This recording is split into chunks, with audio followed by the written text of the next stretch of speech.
What's going on, guys? Welcome back to the channel. This is ASA Studio channel for music producers, photographers, and so much more. Alright, so here we are in Photoshop and it's another retouching video. I'll be showing you how to go about blending your skin tones easily by identifying the colors to adjust so that your skin tones will be uniform.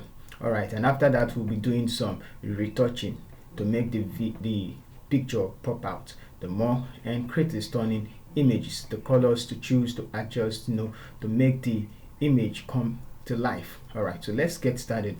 First of all, I know everyone that is actually a retoucher have actually experienced this problem, and some find it difficult to fix it. They see that the skin colors is actually different, the skin color or skin tone is actually different. So in the case of this photo, you can see that our face is a little bit different from our end, and this is because there are some colors that are actually affecting the image. The color of our face and that of our ends is actually different. Sometimes they wear makeup, sometimes they don't, sometimes it's just the difference is just there. So how to easily identify and how to easily fix this problem is what I want to teach you today, and just follow this step and then we can also go on doing your images like that. And also I'm going to be retouching the photo. So enough of the talk, let's get started. First thing first, I have to come to the hue and saturation, open the hue and saturation adjustment layer, and to easily identify what is actually affecting your skin tones. It's very hard if it is a melanin skin or a black skin, but for a fair skin you can easily know when you need frequency separation and when you don't. So I'm going to click, because skin tones contains only red, yellow, sometimes orange. So the red, you can see that it's actually doing something. Let's reset and let's click the red again and increase the saturation. You can see that there's so much red on our body, except this place, which is I see as blemishes. We need to adjust.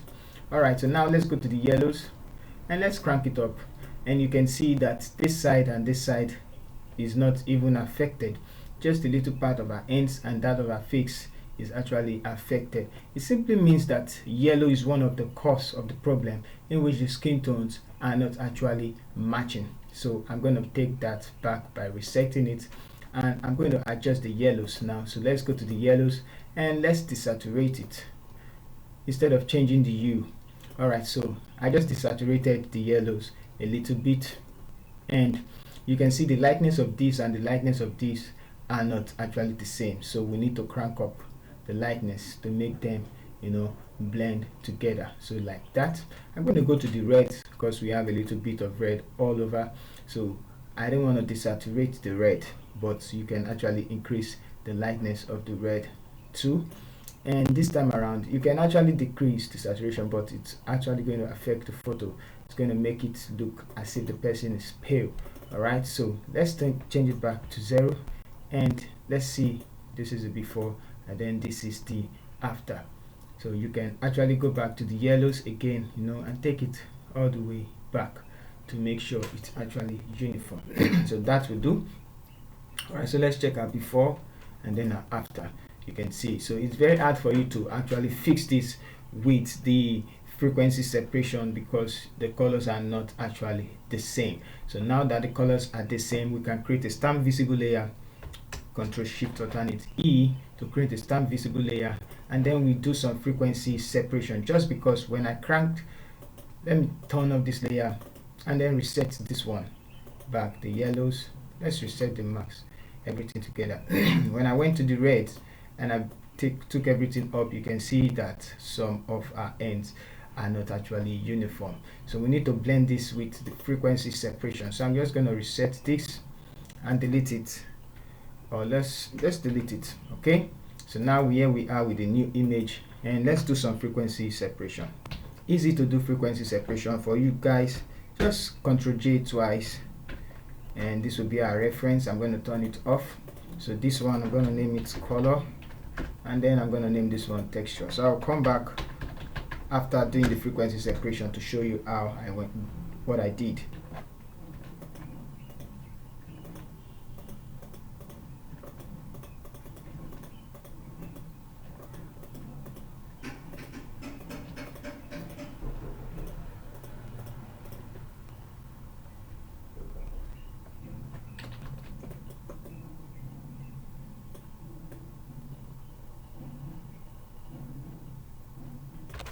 Alright, so now I've done the frequency separation, and then we have this, so you can see the difference. You can notice some changes in our ends and our face.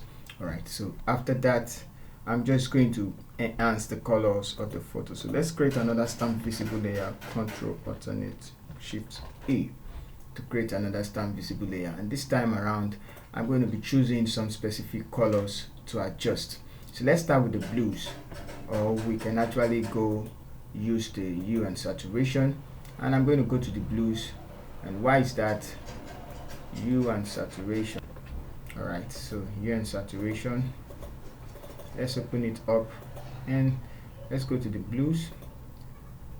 I can add in some saturation for the blues just because I want the blues to stand out. So we have this as before, turning it off and after. So you can also go to the cyan and then gives in some saturation of the cyan. Alright, so we've not started working on the skin tones, we are just actually editing the images. So first thing first, let's try to adjust the highlight, which is this dodging and burning, and there's a method you can use, which is the curves method. I'm just going to take this curve adjustment layer and then I'm going to crank it up like this, not too much, just a little bit. Okay, let's leave it like that. We can decrease the opacity. I'm going to take another curves layer and then we're going to burn, take it down. So alright, so after that we can turn this one on and turn this one off. So let's invert the mask and then let's select our brush tool, and we're just going to dodge on where we need the dodging, so just like a nose, and I'm going to create a straight line. Ctrl Z, let's make the brush softer. Okay, I'm going to take this out of the way, make the brush soft, and of the brush size soft, and then let's do that. So I'm just going to pick this up like this, paint it, and for this one I'm going to paint the cheek bone like this. I'm going to paint that just where we find highlight. Okay, so for this on our forehead I'm going to take this one like this and then bring this one all the way. Let's do alright, so let's zoom out a bit. I'm going to take this and brighten our eyes too like that. Alright, for our ends I'm going to just brighten in between. Alright, so let's just say we want to focus on the face. I'm just going to do this too. Focus on the face, turn on the black one, and then invert the mask, Ctrl I. Okay, let's zoom out, let's zoom in. Now we're going to focus more on the jaw. Yeah, something like this, something just once. You can actually do this. Let's hit X and remove some from some parts to create our shadows. Okay, I'm going to put just once there. I'm going to decrease the size and then I'm going to give some like this. Yeah, and yeah. Alright, and I think that's actually enough. Okay, so we can also do ends like this. We just want something unique. Alright, so that's okay. Now for this one I'm going to blur it a little, filter, blur, Gaussian blur, and that should be too much. So radius of 5 is okay. Same thing as this, go to filter, blur, Gaussian blur, and then radius of 5 too. Okay, now let's decrease the opacity of the two to 50%, and that's a sweet spot for me. Even if it's actually light, feel 50%, so that should be okay. We can group the two and group it together. You can see by turning it on and off, just a little bit adjustment. You can actually adjust this as a O2, bringing it down just a bit. So let's leave it at that. So it's actually there but it's not there, but I want to feel it like it's there, so I'm increasing it to 80, and we're turning it on and off. Let's open it up, on and off. All right, increase, on and off, it's there. Decrease it again, 84. All right, so one last thing we can also do is to go in and whiten the teeth. So that's another way of, there's so many ways of doing it, but I'm just going to go with the best way I know, adding photo filter, and then we add the cool warming look, color filter 82. Okay, and then we'll create a black and white for the black and white adjustment layer on that, and I'm going to group the two together. And now let's create a mask for that.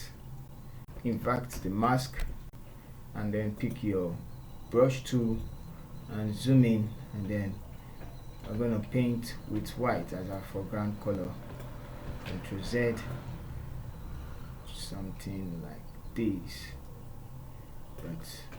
and then we can zoom out. Alright, so that didn't work out the way I want it to. So if this didn't work out the way I want it to, there's another way of doing that. So let's delete this one. Sometimes it works, sometimes it doesn't. So I'm going to use the solid color adjustment layer and the divide method. So let's click OK, select any color, turn it off. Now select the color of our teeth, of which this is the color it gave us. Turn it on. Now change the to divide. You can see what happens. It's blown out. In fact, the mask, zoom in, Ctrl Z, and don't worry about the way it's actually looking right now. So you can actually zoom and then click. Alright, so in fact the mask, let's take it from where we don't need it. Okay, just gonna do that again, X. So let's say this is actually okay for me. Let's zoom out, it's actually too bright, and go back to the hue and saturation, increase this up and find a sweet spot for it. So I guess this is actually a sweet spot for it. Taking it up still looks not realistic, but taking it down just a little, and I know it actually feels awkward right now just because most of the other part of our teeth isn't showing, so we can actually just add those parts of our teeth if at all. Alright, so in order to avoid the video from being too long, I'm going to create a stamp visible layer, and on this stamp visible layer I'm going to go to filter and then camera raw filter. So here we are in camera raw, and let's go to the basic tab, and then let's increase the highlight just to make the image come out. I'm going to take it not all the way up. I feel like why it's actually doing like that is because I hardly see the changes on time. So bring up the white, take down the shadows. I'm not going to touch the blacks, so I'm going to bring down the shadows. Bringing down the shadows. Alright, so we can actually add a little bit of contrast too. Okay, so let's increase the texture and vibrance a little bit. Of course, we're going to add that later on. I'm going to close the basic tab, go to the color mixer, which is the HSL, and this time around we can decrease the luminance of the orange and the red a little, just because of the highlight we have and the oranges. Alright, so that's that. Let's go to the saturation now.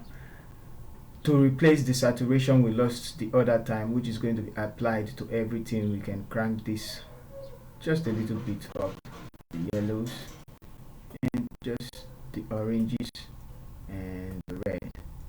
Okay, so that should do. I don't think we need more. I'm going to increase them to the same thing. Don't think we need more. And the hue, so I'm going to make everything tint towards the orange color, so the red towards the orange, the yellows not to the greens but towards the orange too, and I'm going to leave the orange untouched. So let's go back to saturation. I'm going to increase that of the aqua and the blues to give it. Let's increase the purples too. Let's go to the hue, and the blues I want it to be like the blues. You can leave it like this, or you can instead change the part of the aqua and increase it to the blues, and the purples, take the purples towards the blue.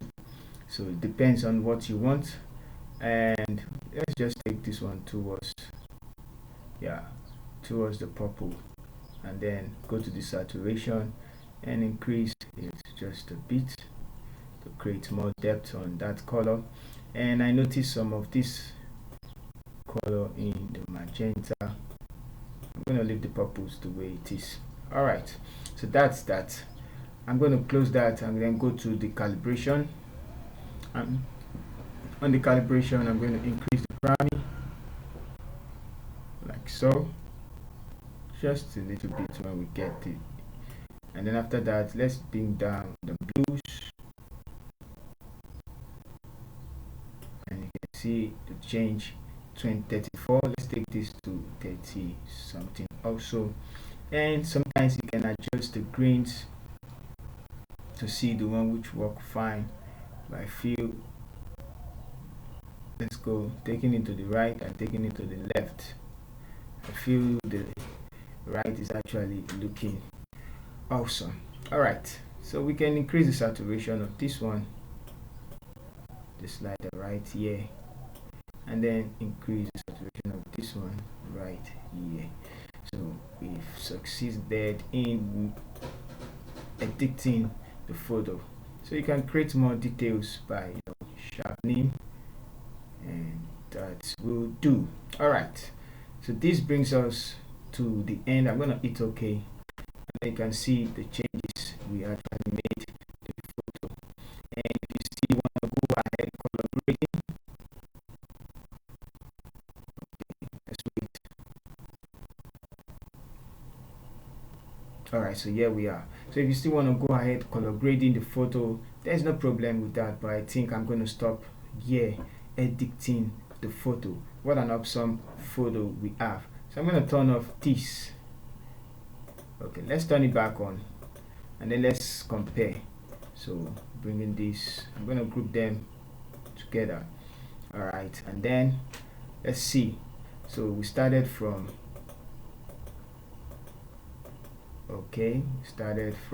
here, took it to here, add on frequency separation, got to this side, added this one to widen up the teeth, and then we come to this. Awesome. Alright, so if you learned one or two things, don't forget, like the video and comment on what you think is best for the video. And if you're new to the channel, please kindly subscribe to the channel. Once again, this is ASAS. See you in our next tutorial. Thank you.